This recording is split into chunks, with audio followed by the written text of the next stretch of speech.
Salut, Cédric. Alors, gamin?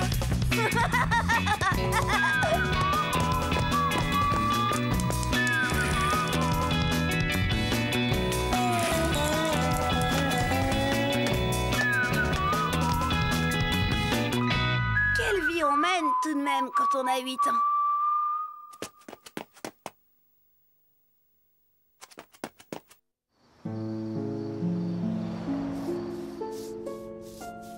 Les adultes, tout de même, allaient comprendre. Je me souviens d'une fois, Chen et moi, on n'avait jamais traversé une épreuve pareille. C'est bien simple, on était au bord du gouffre. Hein? Voilà Chen.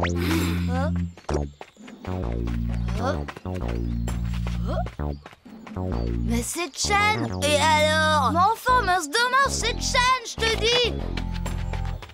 Ma parole, t'es devenue dingue ou quoi?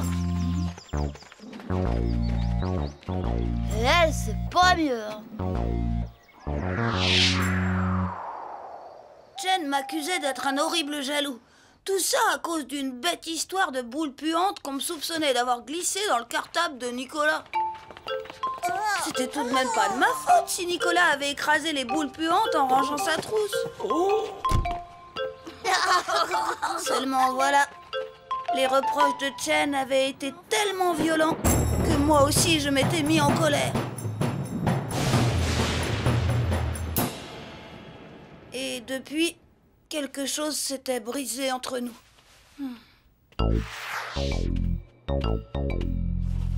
Hé, Cédric, par ici!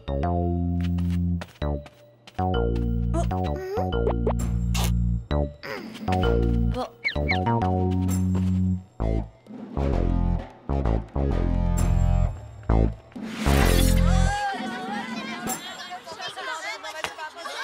Au fait, Chen, il paraît qu'il s'est passé quelque chose de grave entre Cédric et toi. Pas du tout.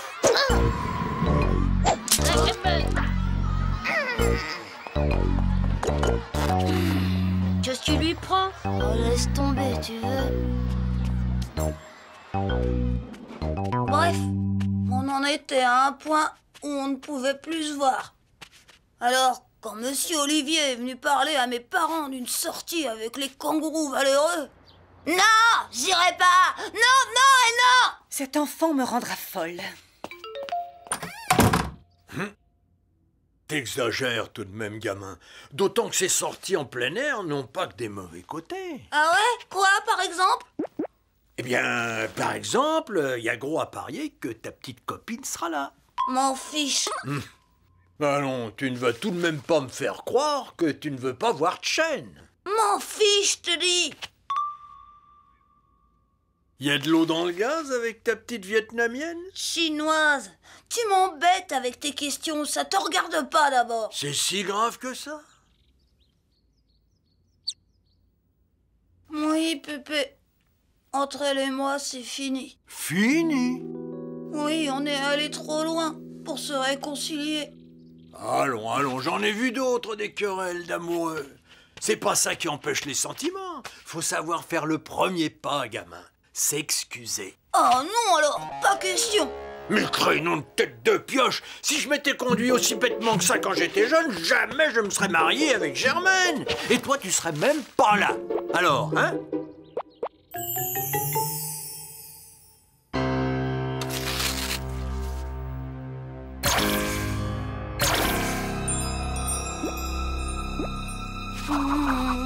Sacré Pépé, il a toujours des bons conseils à me donner. Seulement voilà, les adultes, on se demande des fois ce qui leur passe par la tête. Tous leurs beaux conseils, ils ont vite fait de les oublier quand c'est d'eux qu'il s'agit. Tiens, samedi dernier, quand je suis rentrée chez moi, j'avais à peine mis un pied dans la maison que j'ai compris qu'il y avait de l'orage dans l'air. Ma mère repassait, mon père lisait le journal et Pépé regardait la télé. À première vue, rien d'anormal, sauf que... Maman n'avait pas branché le fer. Papa tenait son journal à l'envers. Et la télé de Pépé n'était même pas allumée. Et en plus, il tirait une tête jusqu'à terre. Quant à ce qui s'était passé, les adultes, ils le disent jamais et on n'a pas intérêt à leur demander. Maman, on peut savoir ce qui se passe ici? Demande à ton père. Naturellement, ça va encore me retomber dessus et le vieil hypocrite, là, va encore s'en tirer à mon compte. Quel vieil hypocrite! Ça alors, c'est la meilleure. Dites tout de suite que c'est moi qui vous... C'est ça, faites l'innocent. Vous savez ce qui vous dit, l'innocent? Robert, papa, j'en ai par-dessus la tête! Vous êtes pire que des gosses! Non, on n'a pas intérêt à leur demander. Après ça, je suis allée m'enfermer dans ma chambre en attendant que ça passe.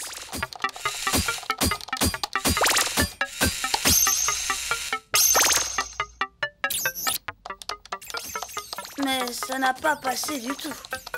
Cédric, le dîner est prêt! Dans la salle à manger, l'atmosphère était à couper au couteau. Mon père avait trouvé la viande trop cuite et n'avait pas voulu manger. Pépé non plus n'avait pas touché à son assiette. Et pourtant, c'était des épinards. Et ma mère s'était contentée d'une banane. C'est toujours ce qu'elle fait dans ces cas-là.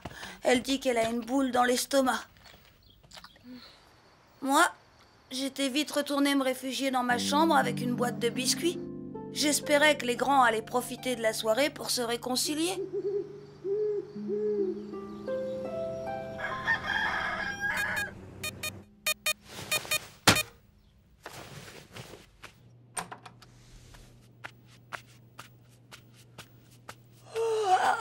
Mais au réveil, je n'ai pas tardé à comprendre que papa avait passé la nuit sur le divan. C'était mauvais signe. Du coup, mon pépé était resté dans son lit, faisant le mort. Et maman, après avoir préparé mon petit déjeuner, est retournée se coucher. C'est à ce moment-là que le téléphone s'est mis à sonner. Comme toujours dans ces cas-là, personne n'a voulu décrocher, alors...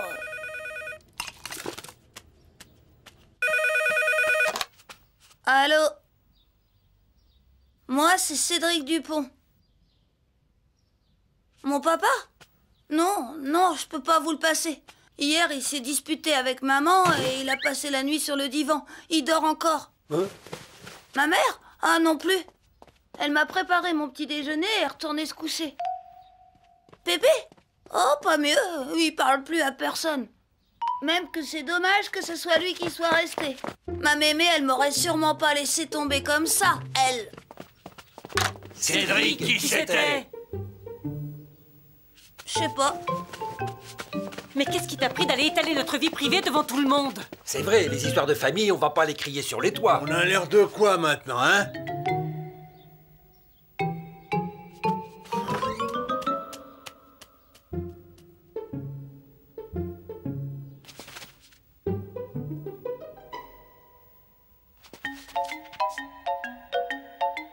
Eh ben, c'est gamin tout de même.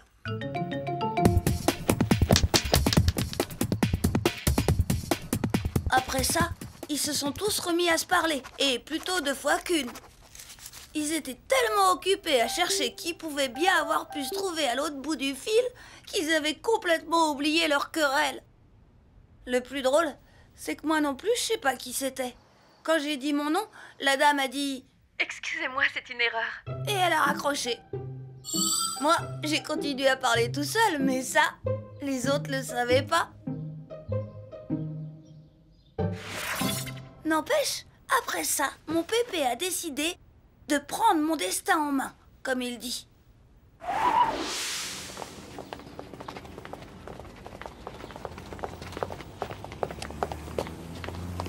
Oh, bonjour, monsieur Pépé. Elles sont belles, vos fleurs. N'est-ce pas? Tiens, elles sont pour toi. Pour moi? Mais pourquoi vous m'offrez ce bouquet? C'est pas moi. C'est de la part de cette tête de mule.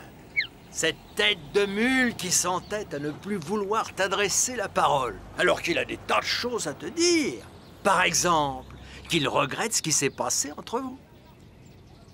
Mais t'as vite, Chêne, que ce gaillard aimerait bien te raccompagner jusqu'à chez toi. Bon, je vous laisse. Depuis le temps que vous boudez, vous devez avoir des choses à vous dire.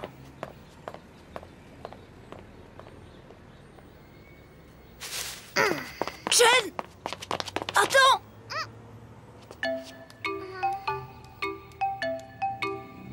Écoute!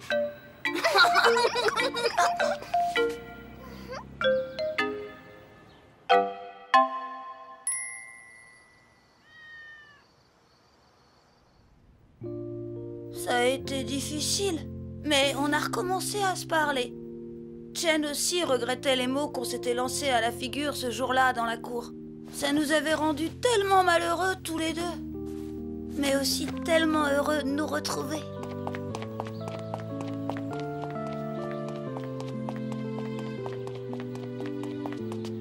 Alors c'est vrai? Tu ne m'en veux pas trop?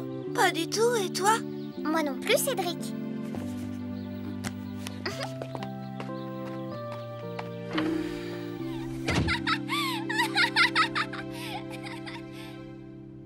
Cette fois, c'était moins une, un peu plus, et c'en était fini de notre grand amour éternel.